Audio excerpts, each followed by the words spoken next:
Imagine, for a moment, the ancient, wind-swept cliffs of Ahch-To, battered by an endless, roaring sea. The air, cool and carrying the scent of salt and the deep whisper of untold ages, feels charged with something profound. High above the churning waters, silhouetted against a sky ablaze with the dying light of two setting suns, a figure sits, cross-legged, in quiet contemplation. This is Luke Skywalker, the legendary Jedi Master, now a hermit, a teacher, and on this particular evening, a soul poised on the very edge of his extraordinary journey. His eyes, though fixed on the distant horizon, seem to gaze inward, reflecting a lifetime of triumphs, profound losses, and ultimately a hard-won, beautiful peace. Just moments before his departure from the mortal coil, a subtle, almost imperceptible gesture tells a story far deeper and more resonant than any grand monologue ever could. It's a quiet echo, a poignant callback to a pivotal confrontation that unfolded across the galaxy, the desperate stand on the desolate, red-hued salt flats of Crate. There, amidst the chaos and despair of the Resistance, Luke Skywalker projected himself, a shimmering, spectral beacon of hope and defiance. As Kylo Ren unleashed a furious, futile barrage of blaster fire, Luke stood unflinching, emerging from the rising dust and smoke without a single scratch. And, with a casual, almost dismissive flick, he brushed a speck of red salt from his shoulder. It was a silent, yet powerfully resonant taunt, a gesture of untouchable mastery, telling Kylo that his rage was impotent, his adversary not even worthy of a direct physical confrontation. It was a projection of strength, a masterful illusion designed to buy precious time, to inspire and to challenge his former apprentice. Now on Ahch-To, under the benevolent gaze of those twin suns, as the Force began to draw him in, Luke repeats that very same gesture. But this time, its meaning is profoundly, utterly transformed. There is no enemy before him here, no raging storm of anger to deflect or taunt. He simply raises his hand, gently brushes a piece of dust, perhaps just imaginary, or perhaps the symbolic weight of his own existence, from his shoulder. This small, seemingly insignificant action is not a taunt, it is not defiance. It is the ultimate sign of acceptance and serene release.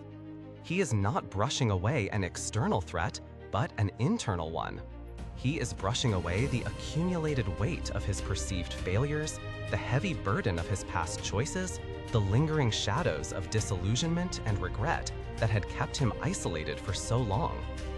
In that precise, sacred moment, Luke Skywalker is no longer projecting an image for an adversary. He is making a profound statement to himself and to the living force that surrounds him.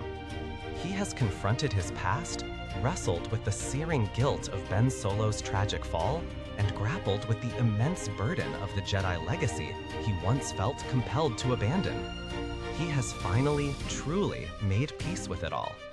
The dust on his shoulder, once a potent symbol of his untouchable power against an external foe, now represents the last dissolving vestiges of his internal struggle, quietly, gently brushed away as he prepares to transcend.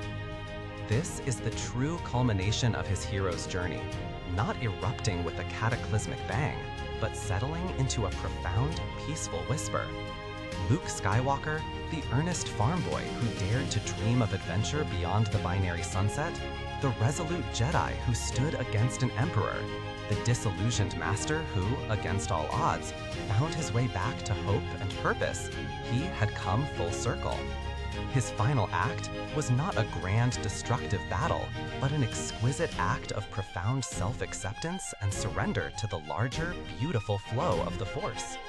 His physical departure wasn't a moment of tragedy or defeat, but one of serene, undeniable triumph. He had achieved his ultimate victory, not over an external enemy, but over his own doubts, his own pain, his own past, becoming a beacon of what it means to be truly free. He wasn't running from death. He was embracing a deeper form of existence, a transcendence into the very fabric of the cosmos. He had found his balance not just between light and dark in the vastness of the Force, but within the complex landscape of his own soul.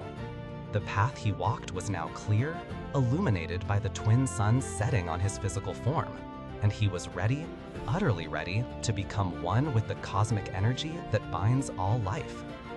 This quiet passing was a final, graceful victory for a hero who had truly completed his journey, fulfilling his destiny in the most unexpected and beautiful way.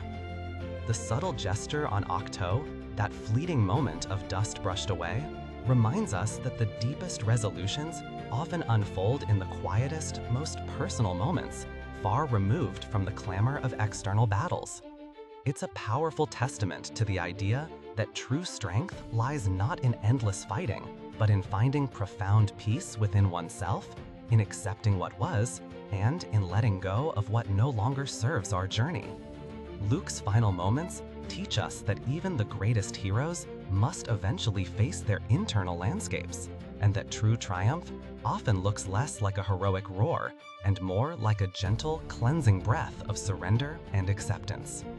What are your thoughts on Luke Skywalker's final peaceful moments? Did that subtle echoing gesture resonate with you as deeply as it did for so many others?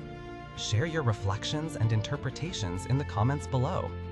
If you found this exploration meaningful, please consider subscribing or following for more deep dives into the stories that continue to shape our imaginations.